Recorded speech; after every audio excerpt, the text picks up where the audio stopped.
Hello everyone, welcome back to my channel. My name is Ami and I'm so happy that you are here today. I'm not quite sure when you guys are going to be seeing this video, but it's probably going to be a little bit after the filming. I'm currently prepping to move out of state, and so I'm going to pre-record some stuff for you guys so that I will consistently have content for you. And in today's video I'm going to show you how I make my cash tray. So this is something that anyone can make. And it's really cheap and affordable. Sometimes the cash trays that you see on Amazon and stuff are pretty expensive because they're like the acrylic trays. I really like mine, and it takes only a couple of things. So here I have a jewelry organizer, some scissors, an X-Acto knife, some liquid, stick, and hot glue. And then you're going to want a pretty fabric of your choice. You're going to want to make sure that it's kind of long or have multiple pieces of the same one. This was originally a lot larger. It was like wrapping paper, and I just trimmed it down. But today we're going to finish up finish it completely so that it is set and exactly how I want it. So I took it out and we're going to show you guys step by step what I've done to create this. So this box used to be like this one. This was a lot like an older one that I had, but it had like the squares and everything. And what I did was I spent like probably almost an hour taking an X-Acto knife and cutting the inside. So I'm going to try to show you the best that I can. You can also buy organizers where they have like removable dividers, so that would probably be even a smarter idea. But I was trying to do this on a budget, so I bought this from Hobby Lobby for I think $4, if not less.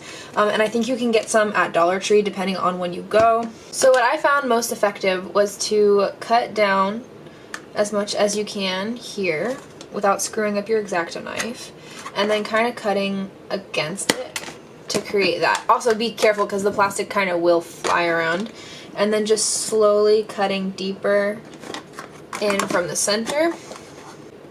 Also, fun fact, I actually used to do DIY YouTube when I was in high school, like freshman to junior year.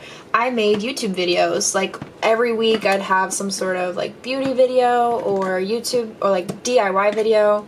Like back when DIY EOS was like taking over the YouTube scene.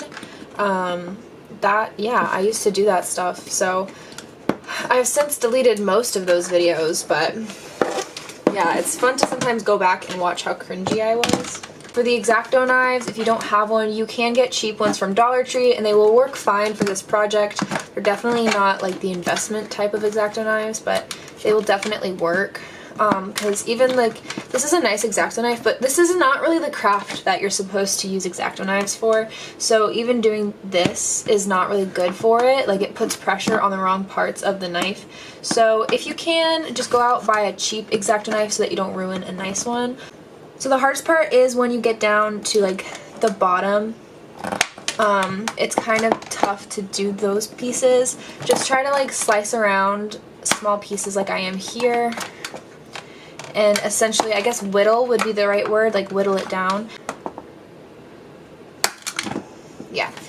If you can as well, you could try warming up your blade over a candle or something to try to get the plastic to melt down. Just, you know, this is just crafty stuff, so just be careful. Everything you do, just keep your safety first in mind.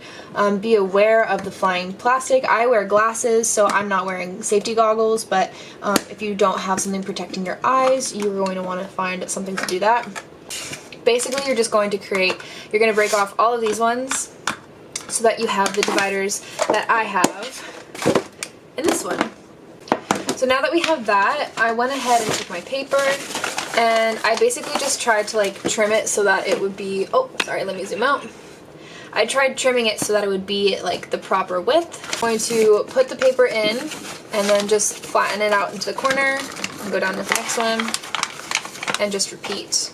And pinch the tops here to kind of keep your paper in place. So when you push it down, you're going to hold it and then move the paper to the next side. And my nails are ripping it, so be mindful of that. Yeah, and then just keep going. I mean, my paper's already kind of in place because I've had this made already. Okay, so there we go. Keep in mind when you're picking out the paper that you're probably going to get wrinkles in it, so pick out something that has a design, which is like my suggestion, because if you have a design on it, it's less likely to see the wrinkles. And now this is the part where I never got to, so gluing it down. I have 3 glues right here. I'm gonna start with the hot glue gun, which has been on and just like ready to go. So we're actually gonna figure out if this works together because I haven't tried hot glue on this. I'm just gonna do a small line here and push down. Okay, that worked. It didn't, I was worried it was gonna possibly like melt the plastic, but that works nicely. I'm gonna pull the paper out and glue along the top here.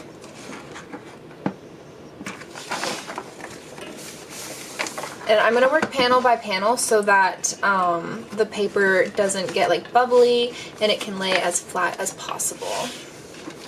So now that we have that, I'm gonna just top off the corner. And the hot glue, of course, will be hot, so just be careful, please. So I'm gonna hop in here real quick and just do a little bit of a voiceover for you guys. There was some things that I didn't really enjoy with this DIY that I'm gonna share with you so that you don't make the same mistakes as I do. I will show you in the end how I fully recommend doing this, and wink wink, it's not using a full strip of paper but actually using strips, like individual strips, like yeah, that's going to be your biggest friend. But using the hot glue didn't really work because there was no room for error. The liquid glue was nice, but it did tend to make my paper rip a little more because it kind of made it a little bit soggy. I did prefer the glue stick above all else because there's a little bit of leeway, but it sticks down where it's going to stick down immediately. So I thought that was nice. Using these binder clips definitely helped to hold the paper in place if you're going to do a full strip like I am here. But yeah, that's what my 2 cents are here. Okay, y'all, you know what? I just finished making this, and to be honest, I don't know if my style or like what I was doing was what I would recommend doing. It would certainly work, but what I recommend instead is cutting off panels, and I'm gonna try it first and then see if it works and just like record something else for you guys. But this was a lot of work. I made a lot of errors, and it's possible that my errors can just be used to prevent future errors, but like I have pieces that are patchy, the sides don't really look that good. It definitely is nice and I really do enjoy it, but yeah, it didn't turn out exactly how I wanted it to.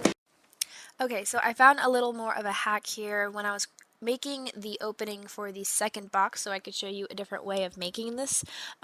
Using and I emphasize, good pair of nail clippers helps a lot to get the plastic down as low as possible. Cheap nail clippers will not work, and it could possibly break your nail clippers and cause a problem, so don't use cheap.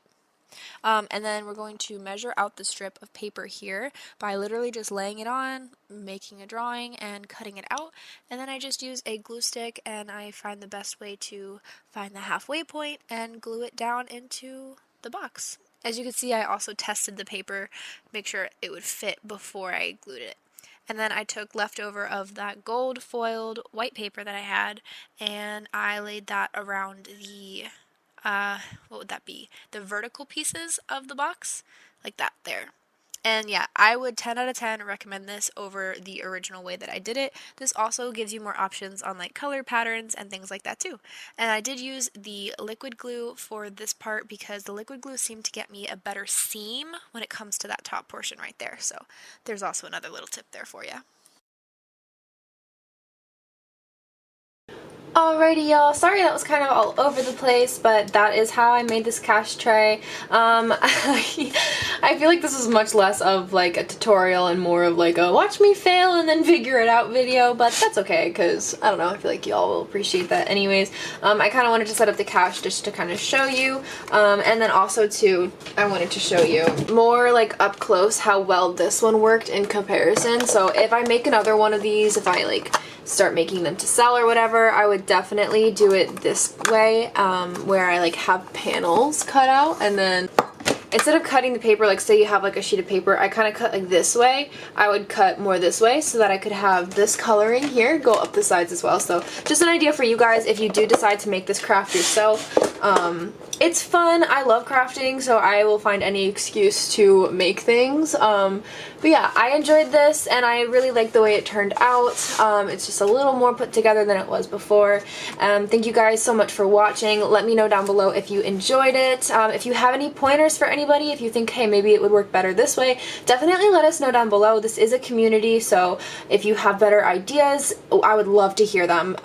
Any ways to like stay safe while doing this, stuff like that. So yeah, that's all that I have for you guys today. Thank you so much for watching. Make sure you hit the bell notification when you subscribe so that you can never miss out on another video. And I think that will be it. Yep. Have a good one. Bye.